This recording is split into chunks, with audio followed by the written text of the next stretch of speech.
Tokyo, Americans may now be banned from going to North Korea as tourists, but thanks to the power of the internet, you can now see what it's like to fly over the showcase capital of Pyongyang.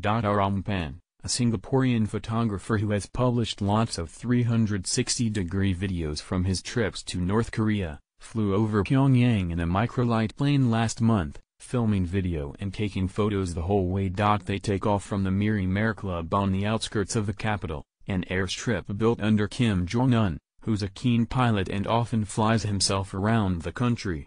Lots of other light aircraft can be seen alongside the runway. The video offers amazing views over the capital, home to the 2 million North Koreans most loyal to the regime, which is infamous for keeping the country isolated. There's a bird's-eye view of the central monuments of Kim Il-sung Square and the Juche Tower, the impressive-looking apartment towers of the Murray Scientists District and Ryanmong Street, two of Kim Jong-un's landmark development projects. That's without even mentioning the sparkling blue of the Munsu Water Park or the shining silver roof of the Mayday. It's a bright sunny day and the sun glistens off the Taedong River that bisects the capital. The fields look green and lush. Pyongyang looks like a modern and thriving city, which is exactly what the North Korean regime wants people to think that it is. The Kim regime is notoriously restrictive in what it allows outsiders to see.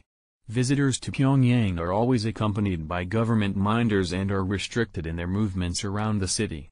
They don't pass sensitive sites like the leader's residence or security offices, often taking the same routes through the city no matter what direction they're going in. For that reason, the footage is extraordinary because it offers unfettered views of the city, although North Korean officials did delete some of the photos and footage, Pan told NK News, a specialist website devoted to North Korea that published the video on its YouTube channel. He didn't say what footage had been deleted, just that he was allowed to keep about 90% of what he shot.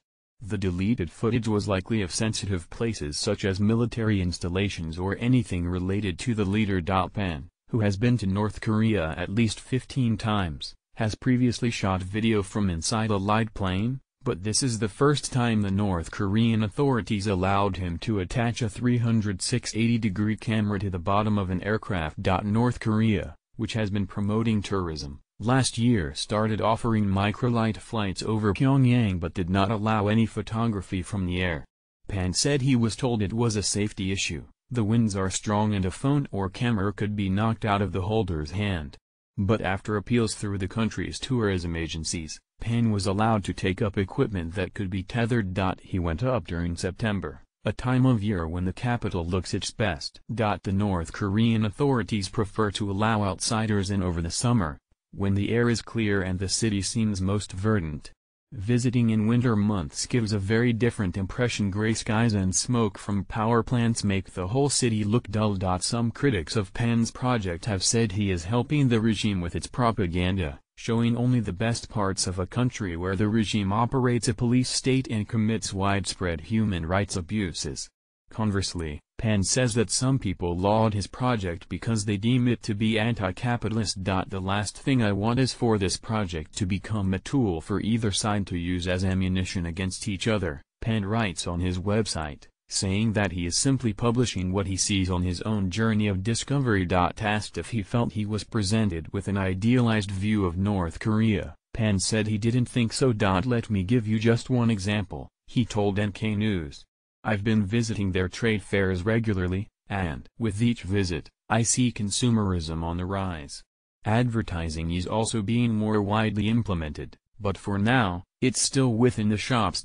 Regardless of the constraints, the footage will be welcomed by analysts who usually pore over satellite imagery and Google Earth. The resolution of those images is often not great, and images are not always timely. Given how little information there is about North Korea, every little bit helps.